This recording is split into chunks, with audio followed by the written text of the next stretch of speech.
Good morning. This is Father Stephen Kelly from St. John's Church in Detroit, and we're continuing our series of daily morning meditations where we generally look at one or another of the lessons that are assigned for morning or evening prayer, what is known as the Daily Office Lectionary.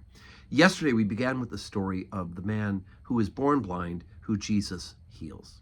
And we left off after the accusations of the Pharisees. The chief priests want to know why it is this man who healed him, what happened. They asked the parents. The parents vouched that, in fact, this is their son who was born blind, but they're so afraid of the Jewish authorities throwing them out of the synagogue if they confess that Jesus might be the Messiah, that they just say, look, he's of age. You ask him yourself. We don't know what happened. And so we come back and we pick up the story, chapter 9, beginning at verse 24. Then again called they the man that was blind, and said unto him, Give God the praise. We know that this man is a sinner. He answered and said, Whether he be a sinner or no, I know not. One thing I know, that whereas I was blind, now I see. Then said they to him again, What did he to thee? How opened he thine eyes? He answered them, I have told you already, and ye did not hear. Wherefore would ye hear it again? Will ye also be his disciples? Then they reviled him and said, Thou art his disciple, but we are Moses' disciples.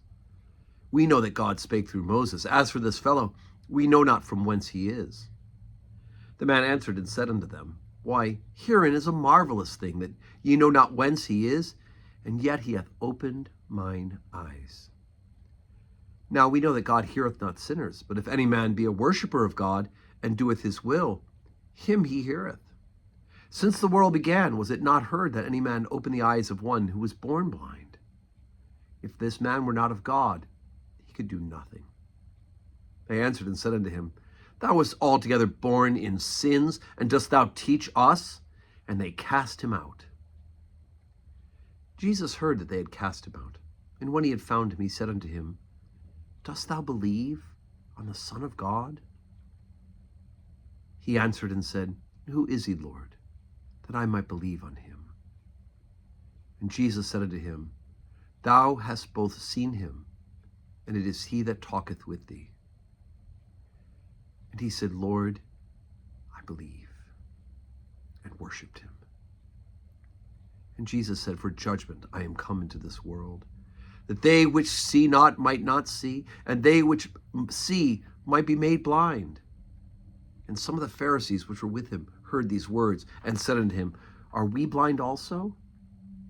Jesus said unto them, If ye were blind, ye should have no sin. But now ye say, We see. Therefore your sin remaineth.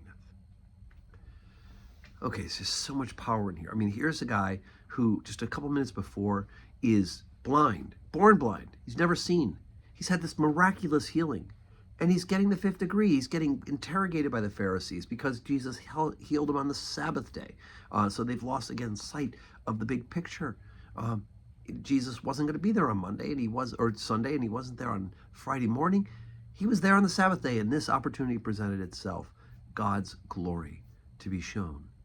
And yet they're caught up in trying to find a way to accuse Jesus because he's a threat to them as the religious establishment.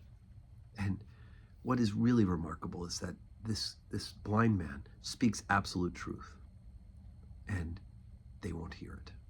They won't hear that, in fact, Jesus is not born in sin, that he's not wicked, that he's doing this because he's of God. And in fact, he finds out by the end of the reading that he is, in fact, God.